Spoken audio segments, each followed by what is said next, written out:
Assalamualaikum warahmatullahi wabarakatuh.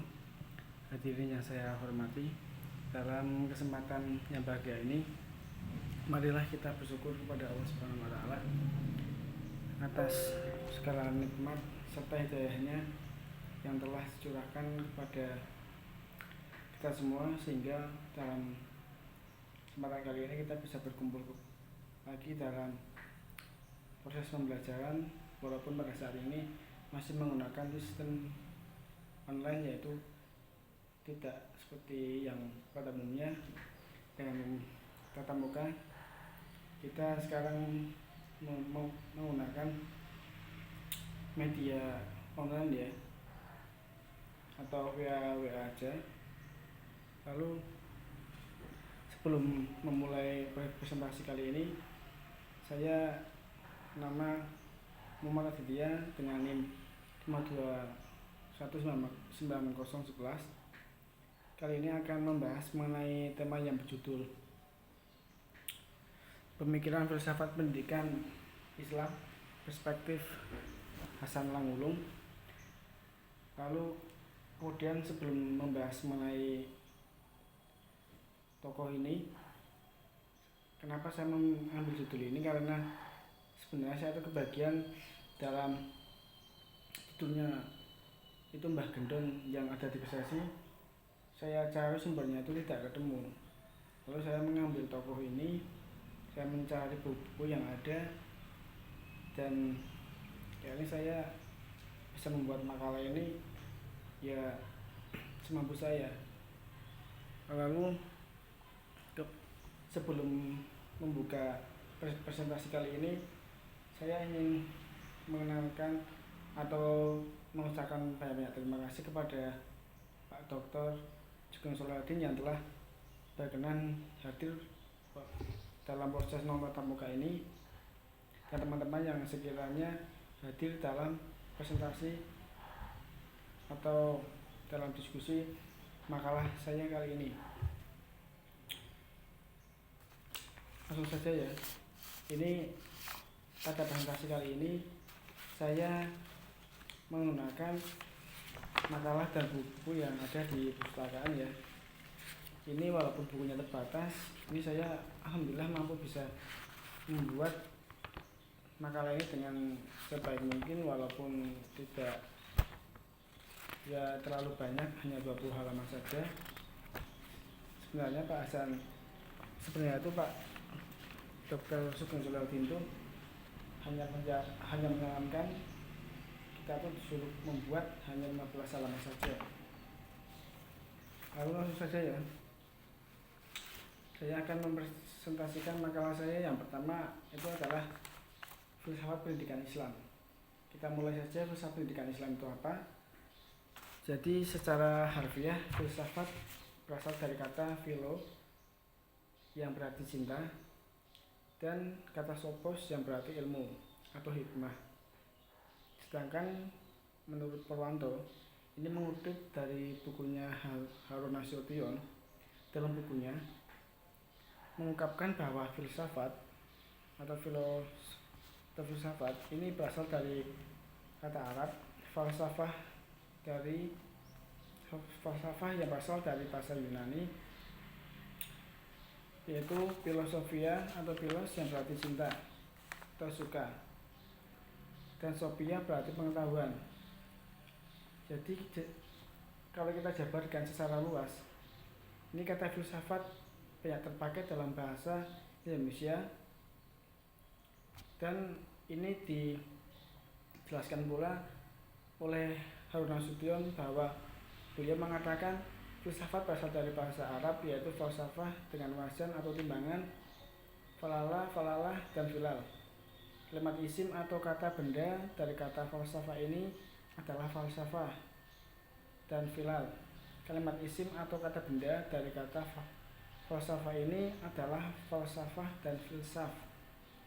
Dalam bahasa Indonesia, lanjut, Harun banyak pula ini memakai dari kata filsafat, atau bisa dikatakan ingin menempatkan kata falsafah ini dalam bahasa Arab, sehingga membentuk istilah filsafat. Jadi untuk memahami apakah filsafat pendidikan Islam ini didekati, kita bisa belajar dari 3 sudut pandang yang menurut kita itu bisa dikatakan ya ada dalam pokok-pokok pembanding atau tujuan pengetahuan filsafat tersebut, khususnya pada membentuk filsafat yang bisa dikatakan memiliki nilai atau pemikiran yang sangat bisa dikatakan memiliki filsafat, bisa dikatakan memiliki bentuk pendidikan yang baiklah. Lalu selanjutnya secara sistematik, ini kata pendidikan atau pengajaran ini diambil dari bahasa Indonesia, yakni pengertian pendidikan ini bisa kita artikan adalah suatu kegiatan yang atau proses yang serta berhubungan dengan pembinaan yang dilakukan oleh seseorang kepada orang lain. Hakikatnya pendidikan merupakan upaya seseorang kepada orang lain. Hakikatnya pendidikan merupakan upaya untuk mewariskan nilai yang akan menjadi penolong dan menuntun umat manusia dalam menjalani kehidupan dan sekaligus untuk memperbaiki nasib dan peradaban umat manusia. Mungkin untuk penjelasan filsafat ini mungkin bisa kita tanyakan lagi nanti ya. Ini kita langsung saja ke pendidikan Islam. Jadi pendidikan Islam adalah bimbingan atau pimpinan secara sadar oleh si pendidik terhadap perkembangan jasmani dan rohani si terdidik menuju terbentuknya istilah pendidikan yang bisa dikatakan sempurna. Ini juga terdapat perbedaan antara filsafat pendidikan dengan filsafat pendidikan Islam, yaitu perbedaannya filsafat pendidikan Islam ini bersumber dari Al-Quran dan Al-Hadis, sedangkan kata Islam yang mengiringinya dari kata filsafat pendidikan secara sifat, yakni sifat dari filsafat pendidikan tersebut. Jadi filsafat pendidikan Islam adalah ilmu pendidikan yang bersendikan filsafat atau filsafat yang diterapkan dalam usaha pemikiran dan pemecahan mengenai pendidikan. Langsung saja ke dalam selanjutnya. Ini akan membahas mengenai objek kajian filsafat pendidikan Islam. Ini untuk mempelajari filsafat pendidikan Islam berarti kita harus memasuki arena pemikiran yang mendasar, sistematis, logis dan menyeluruh, atau dapat kita katakan universal. Lalu jika kita bicara mengenai tradisi filsafat apapun dan dimanapun, adalah bahwa filsafat ini dianjurkan untuk orang yang menggunakan bentuk pembelajaran dalam filsafat ini, mereka dikhususkan untuk selalu berpikir dialektis dari tingkat metafisis teoritis sampai pada tingkat praktis. Tingkat metafisis disebut ontologi. Lalu selanjutnya tingkat teoritis disebut epistemologi, dan tingkat praktis disebut aksiologi atau etis.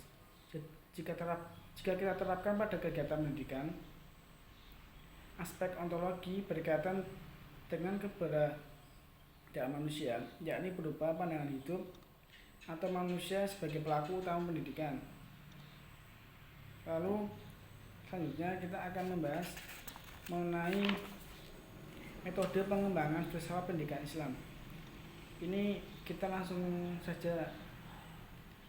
Ini untuk mempersingkat waktu karena nanti kita akan mengadakan media tanya jawab ya, walaupun melalui via online, nggak apa-apa. Metode pengembangan filsafat pendidikan Islam. Jadi bahwa filsafat pendidikan Islam ada yang bercorak tradisional dan dapat pula bercorak filsafat kritis. Tentunya tidak dapat dipisahkan dengan aliran mazhab filsafat yang pernah berkembang dalam dunia Islam. Dalam hal ini, bahwa filsafat pendidikan Islam berusaha menganalisa pandangan aliran-aliran yang ada terhadap masalah-masalah pendidikan yang dihadapi pada masanya dan bagaimana implikasinya dalam filsafat pendidikan Islam.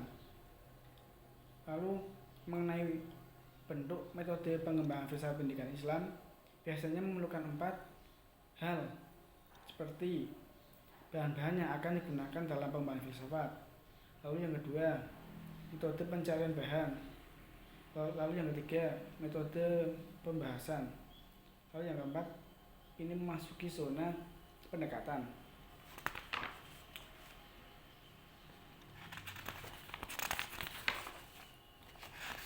Lalu selanjutnya kita langsung saja membahas mengenai konsep pemikiran filsafat pendidikan Islam perspektif Hasan Langhulung.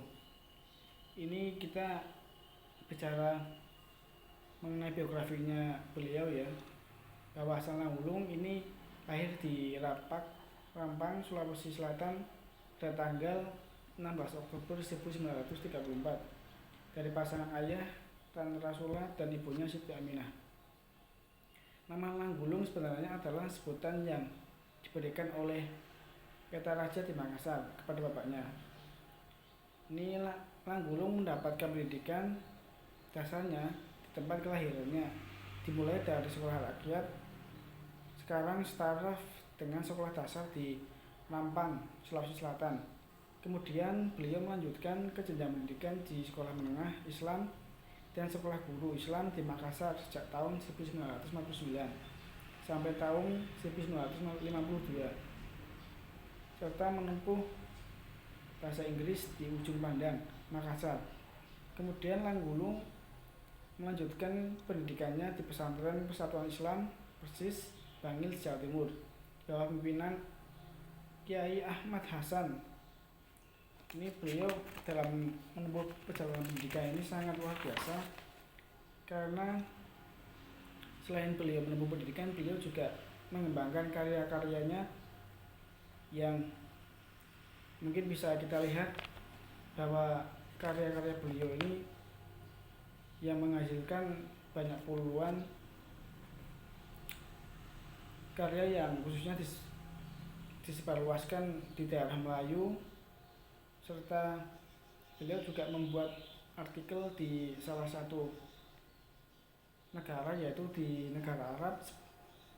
Ini beliau juga membuat buku, makalah, dan berbagai artikel yang tersebar di berbagai majalah di dalam dan di luar negeri. Lalu selanjutnya kita bicara mengenai konsep pemikiran Hasan Langhulung. Ini beliau membahas mengenai filsafat pendidikan Islam.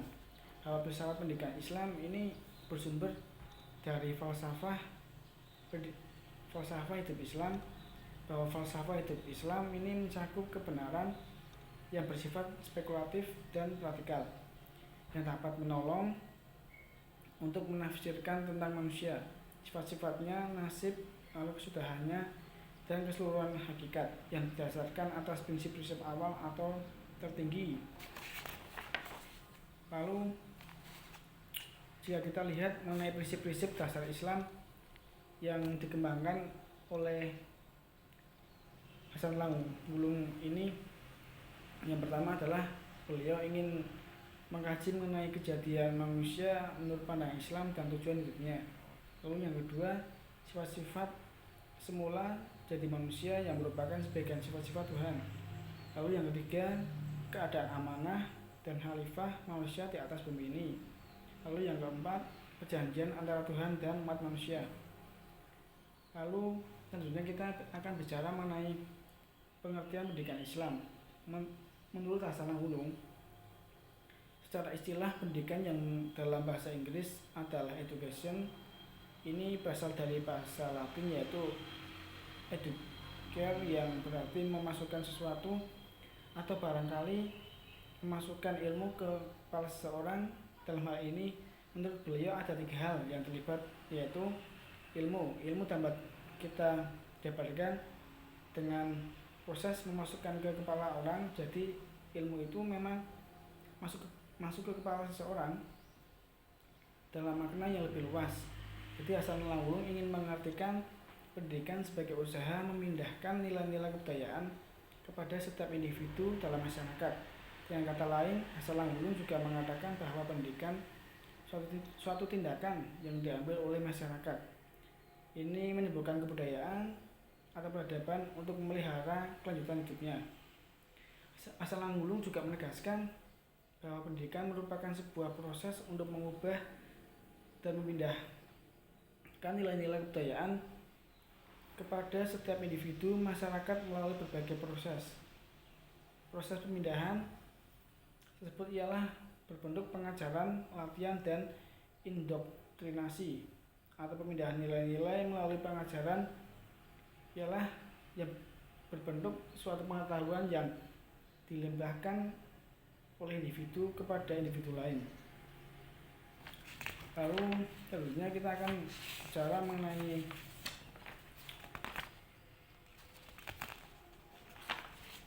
asas-asas dan tujuan pendidikan Islam.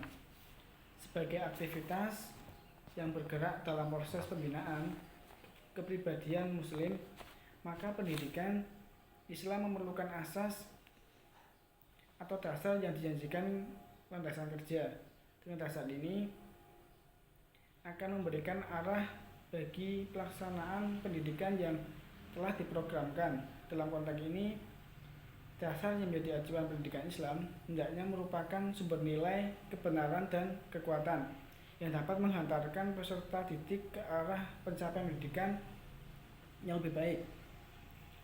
Lalu berkenaan dengan asas-asas yang digunakan oleh Hasanul Wulung, beliau melengkapi diantaranya asas-asas tersebut. Yang pertama adalah asas-asas historis atau sejarah. Lalu yang kedua adalah asas-asas sosial yang memberinya kerangka budaya dari mana pendidikan itu bertolak dan bergerak. Lalu yang ketiga ini berbentuk asas-asas ekonomi. Lalu yang keempat ini berbentuk mengenai asas-asas politik dan administrasi. Yang kelima ini berbentuk mengenai asas-asas psikologis.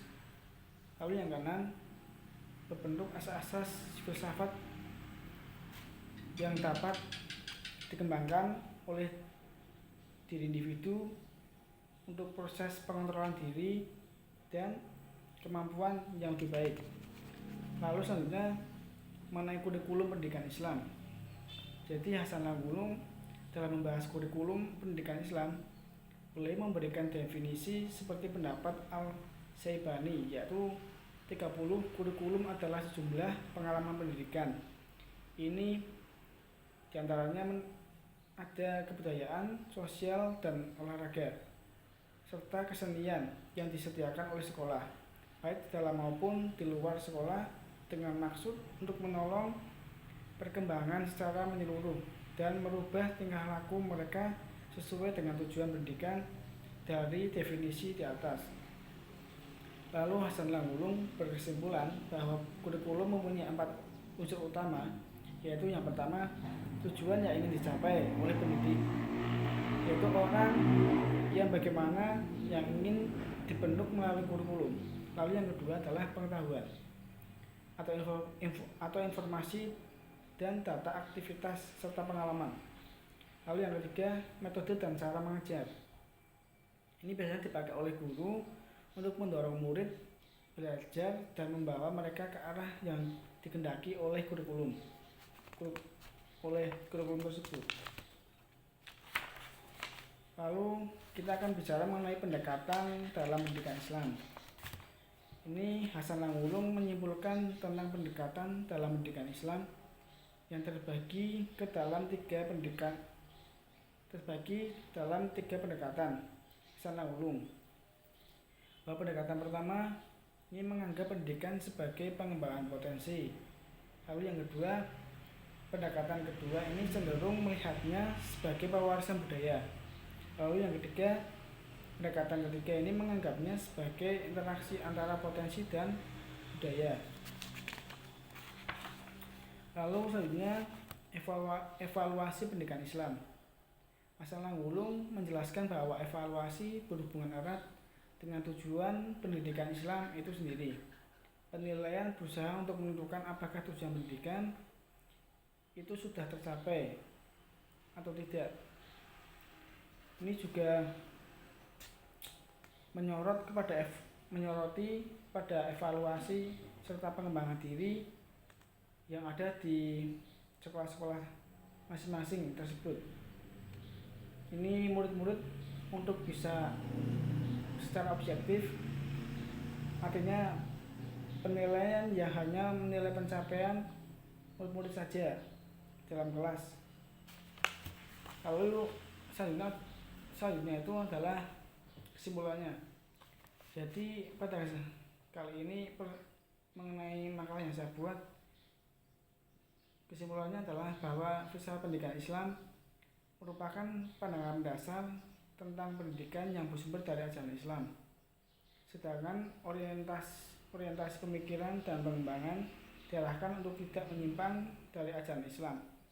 Filsafat pendidikan Islam merupakan esensi untuk hidup dan kehidupan bagi manusia, di mana orang yang telah lahir telah memiliki potensi diri yang harus dikembangkan. Lalu corak pemikiran Hasan Langgulung ini identik dengan gerakan islamisasi ilmu pengetahuan, yaitu penguasaan disiplin ilmu modern, penugasan hasanah Islam, penentuan relevansi Islam bagi masing-masing bidang ilmu modern, serta pencarian sintesa kreatif antara hasanah dengan ilmu modern, dan pengarahan aliran pemikiran Islam ke jalan yang mencapai penemuan pola rencana Allah. Terima kasih. Ini yang bisa saya paparkan. Selanjutnya akan saya serahkan kepada Mbak Mil Hati Zulfa yang sebagai pembanding makalah saya. Terima kasih. Assalamualaikum warahmatullahi wabarakatuh.